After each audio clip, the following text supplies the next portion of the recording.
আজকের এই সকালটা অন্য হতেই পারতো। আজ সকালে যারা কাল বেরিয়েছিলেন পুণ্য স্নানের জন্য তাদের কাছে হয়তো সকালটা অন্য হতে পারতো, কিন্তু হলো না। নয়াদিল্লি স্টেশন তুমুল হুড়োহুড়ি, মাত্র 15-20 মিনিটের মধ্যেই 3 শিশু সহ আরো অনেকের মৃত্যু। সংখ্যাটা এখনো পর্যন্ত 18। আহত বহু মানুষ। কিন্তু কি ঘটেছিল ঠিক 14 এবং 15 নম্বর প্ল্যাটফর্ম। 14 এবং 15 নম্বর প্ল্যাটফর্মে তুমুল হুড়োহুড়ি পড়ে যায়। ট্রেন বাতিলের খবর আসে, ট্রেন লেটে পৌঁছো এবং তারপর কুম্ভ স্নানে যাওয়ার জন্য প্রয়াগরাজ এক্সপ্রেসে ওঠার জন্য সাধারণ মানুষের হুড়োহুড়ি। সেই ছবিগুলো আপনাদের সামনে আমরা রাখছি। যে ছবি আমরা দেখছি সেখানে প্রচুর মানুষ তারা পদদলিত হয়েছেন এবং আহত হয়েছেন, যারা এই মুহূর্তে হাসপাতালে ভর্তি। কিন্তু যাদের মৃত্যু হলো, এই মৃত্যুর দায় কে নেবে? এই মৃত্যুর নেপথ্যের কারণ কি? আমরা অনেকগুলো তথ্য পাচ্ছি, যার মধ্যে একটি তথ্য ভীষণভাবে উদ্বেগের। তা হলো এই যে যা ক্যাপাসিটি এই ট্রেনের, তার থেকেও 1500 বেশি টিকিট বিক্রি হয়েছে। প্রশ্নটা হচ্ছে কেন 1500 বেশি টিকিট বিক্রি হয়েছে কেন? যেখানে কুম্ভ মেলায় প্রয়াগরাজে কিছুদিন আগেই পদপিষ্ট হওয়ার ঘটনা ঘটলো, সেখানে নয়াদিল্লির মতো রাজধানীর এই স্টেশন, সেখানে এতটুকু নিরাপত্তা ব্যবস্থা থাকবে না। এভাবে যে ছবিগুলো আপনাদের সামনে দেখাচ্ছি তা আমাদের দেখতে হলো, আমাদের বলতে হচ্ছে যে হ্যাঁ 18 জনের প্রাণ গিয়েছে এবং আহত আরো অনেকে। আসলে এই নিয়ে একটু কথা বলি। আমাদের প্রতিনিধি মৈত্রী এই মুহূর্তে রয়েছেন সঙ্গে। মৈত্রী, সকাল থেকে তোমার থেকে আমরা আপডেট নিয়ে যাচ্ছি। আমি জানতে চাই এই মুহূর্তে যারা নিউজ 18 বাংলা দেখছেন, যে দর্শকরা এই মুহূর্তে টিউন করেছেন নয়াদিল্লি স্টেশনে, গতকাল রাত 9টার পর ঠিক কি হচ্ছে? গতকাল রাত পর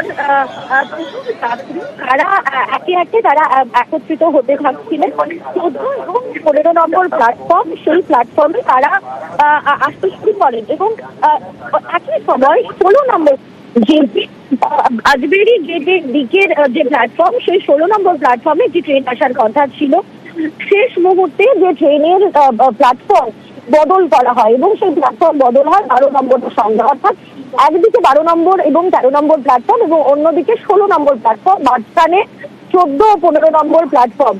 এই 12 নম্বর থেকে যাত্রীরা যখন 16 নম্বরের দিকে যাচ্ছেন, এই যখন মুভমেন্ট হচ্ছে সেই সময় কিন্তু এই ঘটনা ঘটে। একদিকে যখন বলা হচ্ছে যে এই শেষ মুহূর্তে প্ল্যাটফর্ম বদল করার ফলেই এই বিপত্তি হয়ে যায় এবং মানুষ একসঙ্গে তারা জড়ো হয়েছিলেন। এবার প্রচুর মানুষ যারা জড়ো হলেন, তারা কিভাবে জড়ো হলেন তার কারণে যেটা দিল্লি পুলিশ সূত্রে আমরা জানতে পারছি যে প্রায় 1500 অসংরক্ষিত টিকিট বিক্রি করা হয়েছিল। এবার কিভাবে রেলের তরফ থেকে একটা টিকিট বিক্রি করা হলো এবং কেন শেষ বেলায় ট্রেন প্ল্যাটফর্ম বদল করা হলো, এই প্রশ্নগুলি উঠছে। প্রত্যক্ষদর্শীরা এটাও জানাচ্ছেন যে লোকমুখে এরকম রটে গিয়েছিল যে ট্রেন বাতিল হয়ে গিয়েছে, যার ফলেও যাত্রীদের মধ্যে এক ফুটোপাটা পড়ে গিয়েছিল। ফলে একাধিক বিষয় রয়েছে, কিন্তু যে ঘটনা ঘটেছে তার ফলে এখনো পর্যন্ত অন্তত পক্ষে 18 জনের মৃত্যু হয়েছে। যে হুড়োহুড়ির পরিস্থিতি তৈরি হয়, দমবন্ধের মতো পরিস্থিতি তৈরি হয়, সেখানে শিশু, মহিলা সহ 18 জনের মৃত্যু হয়েছে এবং 25 থেকে 30 জন আহত হয়েছেন। তারা বিভিন্ন হাসপাতালে তারা চিকিৎসাধীন রয়েছেন। ঘটনা হলো রেলের তরফ থেকে কাল গভীর রাত পর্যন্ত এই ঘটনাকে পদপিষ্ট বলে তারা মানাই হচ্ছিল না। এমনকি রেলের তরফ থেকে সরকারিভাবে উত্তর রেলের যিনি মুখ্য জনসংযোগ আধিকারিক, তার বয়ান অনুযায়ী যে যাত্রীরা সিঁড়ি থেকে পড়ে গিয়েছেন এবং তার ফলে এই বিপর্যয় ঘটেছে। কিন্তু যাত্রীরা পড়ে যাওয়ার ফলে 18 জন মানুষের মৃত্যু কিভাবে হতে পারে এবং এত যাত্রী কেন তারা প্ল্যাটফর্মে এসে পৌঁছে গেলেন, তারা পৌঁছাতে পারলেন কেন এবং কোথায় ছিল নিরাপত্তা রক্ষী, সেই প্রশ্ন কিন্তু রুমেলা উঠছে। আচ্ছা, একেবারে মৈত্রী তুমি সঙ্গে থাকো। কি বলছে প্রত্যক্ষদর্শীরা শুনবো।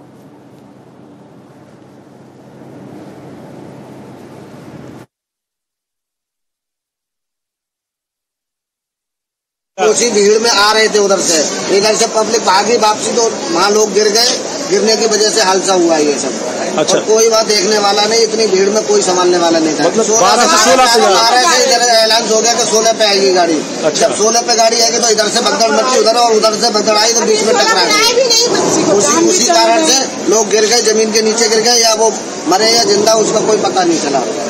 कुछ लोग ले गए उठा के, तो उस समय कोई प्रशासन नहीं था यहाँ पे। वो पुल के ऊपर ही घायल हुए हैं, वहीं से उठा के वहीं से चले गए। प्रशासन यहाँ पे आया 1 घंटे के बाद, जब आगे गिर के अब हम यहाँ से लौट के घर जा रहे हैं, क्या करेंगे जब ये हाल था यहाँ हो रहा है, आगे चल के क्या होगा। यही थे जब इस वहाँ पे 16 नंबर पे अनाउंस हुआ कि 12 नंबर पे आएगा, तो 12 नंबर पे आए। कुछ देर के बाद बोल दी अनाउंस हो गया कि 16 नंबर पे जाएगा। इसी चलते भगदड़ हो गया, वहाँ पे जाम होकर आदमी मर गया चपा के, दोनों में टक्कर होकर आदमी मर गया चपा के। पुलिस भी कह रहा है कि अपने से जाओ। ट्रेन में आदमी बोला कि सर चढ़ा दीजिए, तो बोला मैं नहीं, आप लोग खुद से चढ़ो। मैं लोग खुद से चढ़ूंगी। चाकू भी मारने लगे, जब भी काटने लगे, सबको ले जाया गया, सब झाड़ू मरवा के जूता चप्पल सब हटा दिया गया। यहाँ के पुलिस बोल रहे कुछ नहीं हुआ है। कुछ नहीं कैसे हुआ है, मौत हो गया, कुछ नहीं हुआ। अंदर से सारा के सारा गेट बंद कर दे रहा, खाली भी गया ट्रेन।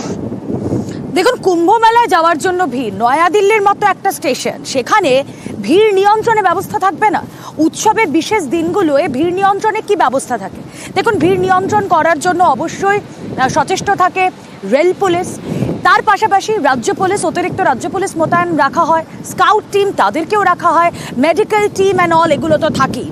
তার পাশাপাশি যখন ভিড় বাড়তে থাকে তখন আনরিজার্ভ যে টিকিট তার বিলি বন্ধ করে দেওয়া হয়। এই সমস্ত কিছু কি মানা হয়েছিল আদৌ? আমি একটু জানতে চাই, আমাদের প্রতিনিধি আবির ঘোষাল রয়েছেন সঙ্গে। আবির, এই ধরনের কেসে যখন একটা জায়গায় ভিড় বাড়তে থাকে, এরকম স্ট্যাম্পেড হওয়ার মতো একটা সিচুয়েশন তৈরি হয়, তখন কি কি সতর্কতামূলক ব্যবস্থা ক্রাউড ম্যানেজমেন্টের ক্ষেত্রে রেল নেয়? থেকে সুরাত বারবার এই ধরনের ঘটনা ঘটেছে, এবং যখনই কোনো রেল দুর্ঘটনার তদন্ত কমিটির রিপোর্ট প্রকাশ করে সর্বোচ্চ জায়গা থেকে, অর্থাৎ কমিশনার অফ রেলওয়ে সেফটি, তারাও ক্রাউড ম্যানেজমেন্ট, যাত্রীদের সঙ্গে কি ধরনের আচরণ করা উচিত তার একটা করে তালিকা তারা উল্লেখ করে দেন এবং সেটা মেনে চলতে বলা হয়। শহর কলকাতাতে মেট্রোতে এরকম একটি দুর্ঘটনার পর কমিশনার অফ রেলওয়ে সেফটি এই ক্রাউড ম্যানেজমেন্ট এবং পাবলিক অ্যানাউন্সমেন্ট সিস্টেম নিয়ে বেশ কিছু নির্দেশ দিয়েছিলেন। পরবর্তী সময় 2022 সালের অক্টোবর মাসে ভারতীয় রেলের তরফ থেকেও অফিসিয়ালি ঘোষণা করা হয়েছিল যে তারা এই ক্রাউড ম্যানেজমেন্টের বিষয়ে একটা গাইডলাইন তৈরি করেছে এবং সেটা মেনে চলতে হয়। তার মধ্যে প্রথম এবং প্রধানই হচ্ছে যে অ্যানাউন্সমেন্টে জোর দেওয়া হোক এবং সেটা রিয়েল টাইম অ্যানাউন্সমেন্ট হতে হবে, কোনো প্রি রেকর্ড চালালে চলবে না। দ্বিতীয়ত, কোথায় কোন ট্রেন এসে দাঁড়াবে, প্রথমত তো হচ্ছে স্পেশাল ট্রেনই হোক বা রেগুলার ট্রেনই হোক, তাকে এই বিশেষ দিনগুলোতে 8 ঘন্টারও আগে প্ল্যাটফর্মে, নির্দিষ্ট প্ল্যাটফর্মে তো থাকবেই সেই ট্রেন, এবং হচ্ছে কোথায় কোন কোচ, জেনারেল কোচ কোথায় পড়বে, রিজার্ভ কোচ কোথায় থাকবে, এসি কোচ কোথায় থাকবে, তার সম্পূর্ণভাবে তালিকা পুরোপুরিভাবে তৈরি করে দিতে হবে। যতক্ষণ না পর্যন্ত সেই তালিকা তৈরি করে দেওয়া হচ্ছে ততক্ষণ পর্যন্ত সেখানে রেলের যারা সিনিয়র আধিকারিকরা রয়েছেন, কমার্শিয়াল বিভাগের, আরপিএফ এর, এছাড়া স্টেশনে যারা দায়িত্বে থাকেন, তাদের প্রত্যেককে সেখানে হাজির থাকতে হবে। যদি দেখতে পাওয়া যায় যে প্রচুর ভিড় বাড়তে শুরু করেছে, তাহলে হচ্ছে যে অসংরক্ষিত যে টিকিট সেটা দেওয়া বন্ধ করতে হবে, প্ল্যাটফর্ম টিকিট দেওয়া সম্পূর্ণভাবে বন্ধ করে দিতে হবে, এবং অতীতেও দেখতে পাওয়া গেছে যে বিশেষ বিশেষ দিনে উৎসবের সময় প্ল্যাটফর্ম টিকিটের ভাড়াও এই কারণে অনেকটা বৃদ্ধি করে দেওয়া হয়েছিল।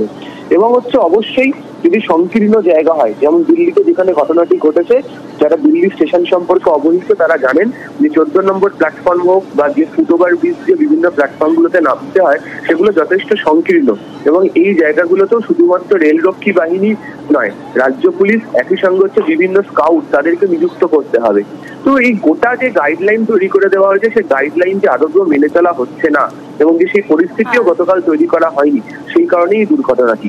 এর পাশাপাশি দেরিতে যাতে ট্রেন না চলে, আর যদি দেরিতে ট্রেন চলেও থাকে, পর্যাপ্ত অ্যানাউন্সমেন্ট যাতে যাত্রীদের কাছে করা হয়, স্টেশনগুলোতে করা হয়, সেই ধরনের ব্যবস্থা রাখা উচিত বলে তারা জানিয়েছিলেন। কিন্তু আদতে কোনো সিদ্ধান্ত বা গাইডলাইন মেনে চলা হচ্ছে না, এবং তার জেরেই দিল্লিতে এই ধরনের অবস্থা তৈরি হচ্ছে বলে মনে করছেন রেল কর্তাদের একাংশই। বেশ, কি বলছেন নির্মাণ বিশেষজ্ঞ পার্থ প্রতিম বিশ্বাস, শুনব। আমাদের দেশে সেরকম ভাবে রুল ফলোড হয় না কেন, কিন্তু এরা হচ্ছে সবটাই আনুমানিক ভিত্তিতে এই ক্রাউড ম্যানেজমেন্ট করেন। পুরোটাই হচ্ছে যে পুলিশ, আরপিএস তারা নিয়ন্ত্রণ করেন। কিন্তু এইটুকু বোঝা দরকার যে বিশেষত কুম্ভ মেলার অ্যাডিশনাল ক্রাউড, মানে এই ক্রাউড গুলো হচ্ছে রোজ থাকে না, তার মধ্যে 2টো ট্রেন লেট আসছে, সেই 2টো ট্রেনের যাত্রীরা কানেক্টিং আরেকটি ঝুঁকি ট্রেনে উঠবেন। এখানে দাঁড়িয়ে যে কেউ প্রত্যাশিত, এইটাকে তারা বিবেচনায় রাখতে ভুল করছেন। আমাদের দেশে ক্রাউড ম্যানেজমেন্ট এখনো পর্যন্ত থাম্ব রুলে চলে। So that's the most unfortunate part. 140 কোটির দেশে রেলের অপারেশন, প্রতিদিন 1.5 কোটি লোক ট্রেনে যাতায়াত করেন, ফলে এখানে থাম্ব রুলে আমি বলবো যে ক্রাউড ম্যানেজমেন্ট বা ক্রাউড সেফটি এটাকে আর রুল করার দিক নেই ভারতবর্ষে। এবং আপনাদেরকে জানিয়ে রাখি, নয়াদিল্লি স্টেশনে পদপিষ্ট হয়ে মৃত্যু হয়েছে ইতিমধ্যেই 18 জনের। আর্থিক সাহায্য ঘোষণা করেছে রেল মন্ত্রক। মৃতদের পরিবার পিছু 10 লক্ষ টাকা আর্থিক সাহায্য, গুরুতর আহতদের 2.5 লক্ষ টাকা, হুড়োহুড়িতে আহতদের 1 লক্ষ টাকা সাহায্য।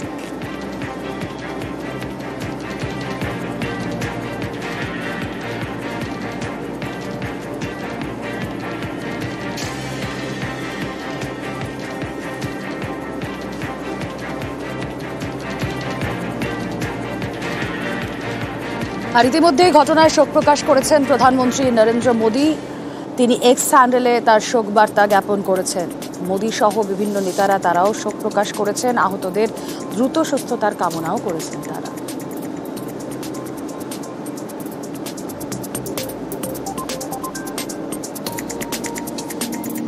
ইতিমধ্যেই শোক প্রকাশ করেছেন রেলমন্ত্রী অশ্বিনী বৈষ্ণব।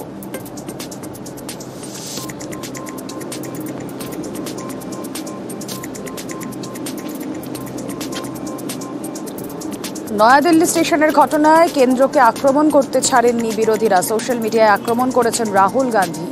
কেন্দ্রকে অসংবেদনশীল বলে আক্রমণ, কেন্দ্রের সমালোচনায় তৃণমূল সাংসদ।